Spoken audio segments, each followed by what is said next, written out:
The Trump administration's disdain for Europe. It's no secret that the Trump administration has a complicated relationship with Europe. Recent reports have shed light on the extent of this disdain, with leaked messages from a high-level group chat revealing the Trump team's utter contempt for their European allies. At the heart of this animosity lies the belief that Europe is a freeloader taking advantage of America's generosity without reciprocating. This sentiment is often expressed in the context of NATO, with the administration complaining that European countries don't spend enough on defense, relying on the United States to bail them out.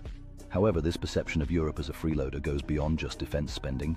In the leaked group chat, Trump's team also accused Europe of freeloading on the role of the US Navy in guaranteeing global maritime trade with Vice President Vance, arguing that only 3% of US trade runs through the Suez Canal, compared to 40% of European trade.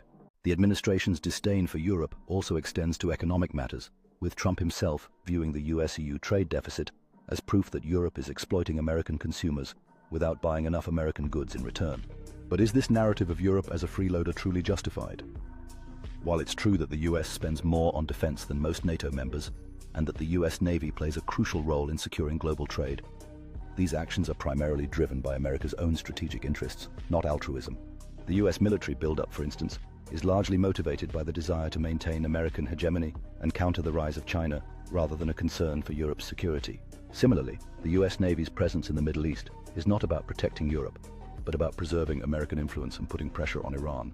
Furthermore, the trade deficit is largely a consequence of the dollar's status as the world's reserve currency, which creates extra demand for US assets and makes American goods more expensive. This is a deliberate policy pursued by successive US administrations, not something imposed on the United States by Europe. In conclusion, while there may be legitimate disagreements between the US and Europe on various issues, the Trump administration's portrayal of Europe as a freeloader is a simplistic and often misleading narrative. The reality is that the US has long pursued its own strategic interests, creating opportunities for European countries to benefit, which is not easily reducible to a tale of American generosity and European freeloading. US interests often align with those of Europe, fostering a cooperative dynamic that transcends simple narratives of freeloading or dependence. Ultimately, both sides must navigate a multitude of shared challenges, reinforcing the importance of dialogue over divisive rhetoric. As the global landscape evolves, the relationship between the US and Europe is crucial for addressing issues like climate change, security threats, and economic stability. Both sides stand to gain by acknowledging their interconnectedness and working together towards mutual goals, rather than letting simplistic narratives define their partnership.